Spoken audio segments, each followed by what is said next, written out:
lembro quando tivemos a ideia de construir o Fórum de São Paulo, conversando com os companheiros cubanos no primeiro momento, de fazermos uma reunião da esquerda latino-americana.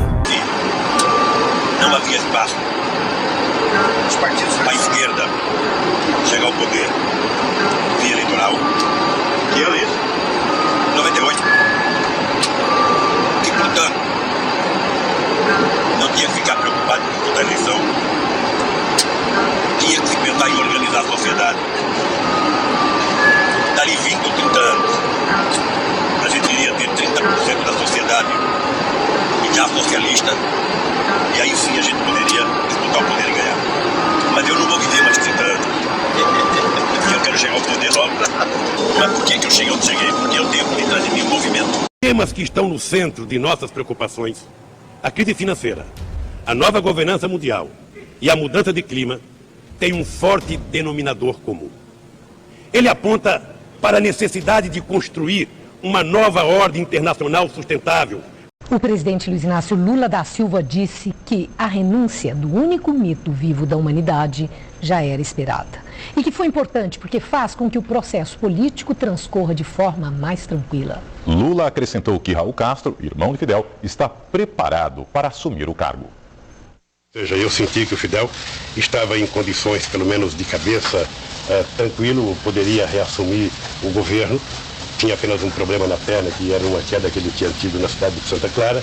Mas, ao mesmo tempo, eu voltei com a impressão, comentando com os meus ministros, de que eu sentia que o Fidel estava analisando a situação política e estava querendo criar as condições para que isso pudesse acontecer. O processo se dá de forma mais tranquila, com a iniciativa do próprio Fidel, que eu acho que era assim que deveria ter acontecido. E o grande mito continua. O Fidel é o único mito vivo na história da humanidade, e eu acho que ele construiu isso às custas de muita competência, de muito caráter, de muita força de vontade e também de muita divergência, ou seja, de muita polêmica. Porque a China tem um partido, a China é resultado de uma revolução, sabe, de 1949, do Mao Tse-tung, e a China tem um partido que tem poder, que tem um Estado forte, que toma decisões e que as pessoas cumprem. Coisa que nós não temos aqui no Brasil. Nós tivemos um golpe na Dilma Rousseff, na nossa presidente, por conta de uma mentira. Ou seja, a elite financeira dos nossos países, elas têm muita ingerência na política e é preciso que a gente os enfrente para mostrar que o Estado tem que ter um papel importante. Muitas das políticas sociais que o povo precisa só podem ser feitas se o Estado for forte. Só podem ser feitas se o Estado tiver comando. E, lamentavelmente, nos países da América Latina, nos países do terceiro mundo, o Estado está cada vez mais fraco, estão cada vez mais privatizando as empresas públicas, estão cada vez mais privatizando aquilo que deveria ser papel do Estado. Por exemplo, a China, ela só conseguiu combater o coronavírus com a rapidez que ela combateu porque tem um partido forte, porque tem um Estado forte, porque tem pulso, tem voz de comando. Nós não temos isso aqui no Brasil. Nós não temos isso no Brasil, não temos isso em outros países. Portanto, eu acho que eu sonhava muito com os BRICS. Eu sonhava muito.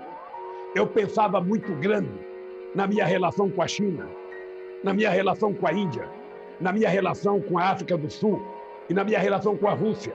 Eu achava que a gente deveria ter construído uma parceria estratégica para que a gente, sendo metade da humanidade, a gente não ficasse dependendo da política do dólar. A gente não precisasse do dólar para a gente fazer o nosso comércio exterior, para que a gente pudesse fazer parceria no desenvolvimento tecnológico. Nós estávamos construindo uma parceria com a China, sabe, de fazer os nossos foguetes para, sabe, vigiar os nossos países, vigiar o nosso planeta. Eu acho que a China evoluiu de forma extraordinária, porque a China acreditou que, além de ter um partido forte, a China tinha que ter muito investimento em educação. Foram milhões de jovens chineses que viajaram pelo mundo afora para se formar, para aprender. E é por isso que a China deu um salto extraordinário de qualidade. Ou seja, na década de 80, quase todas as empresas da Europa e dos Estados Unidos iam fazer investimento na China. Levava suas empresas na China para tentar produzir mais barato e para tentar vender sabe, os seus produtos nos seus países. Ou seja, agora estão tirando as empresas da China, achando que vão prejudicar a China, e não vão prejudicar, porque a China é uma economia consolidada. E é um povo que sabe o que quer. E é um povo... Eu tive a oportunidade, Érico, de ir a Xangai, sabe, e a Pequim. Ou seja, a evolução que os chineses tiveram nos últimos 20 anos foi uma coisa extraordinária. E isso só é possível pela organização política chinesa. Só é possível, sabe, com muita competência, com muita cultura, com muito investimento e com muito conhecimento científico e tecnológico.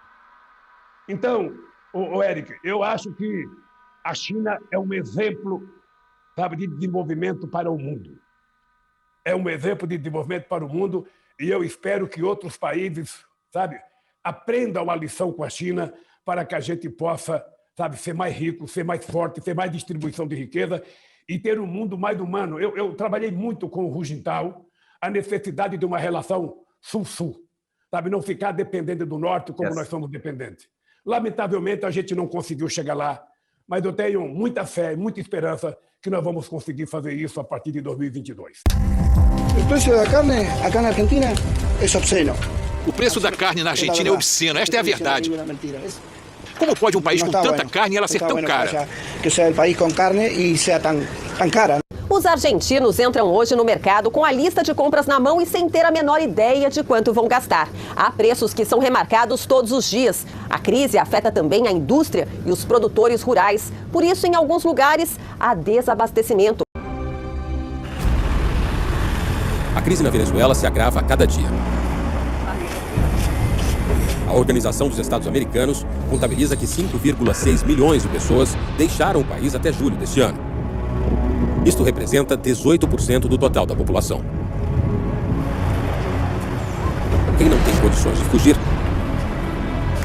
agora luta para sobreviver. 94,5% dos habitantes do país enfrentam a pobreza. Desses, 76% já são considerados miseráveis. Não comido nada hoje. Não conseguido nada hoje. Eu tenho que ajudar a comer, sim, ajudando a voz. Não tenho. Também que foi no carretera. Arrocito, ¿vale? Esse vai ser tu desayuno e almoço. Desayuno e almoço com a noite da cena. Em 2019, Alberto Fernandes venceu Maurício Macri, eleito presidente da Argentina no primeiro turno. No Peru, o professor rural Pedro Castillo venceu a candidata Keiko Fujimori, filha do ex-presidente Alberto Fujimori, em junho do ano passado, numa eleição acirrada. Em dezembro, no Chile, o deputado e ex-líder estudantil Gabriel Boric venceu o advogado José Antônio Cast. Todos esses países eram governados pela direita.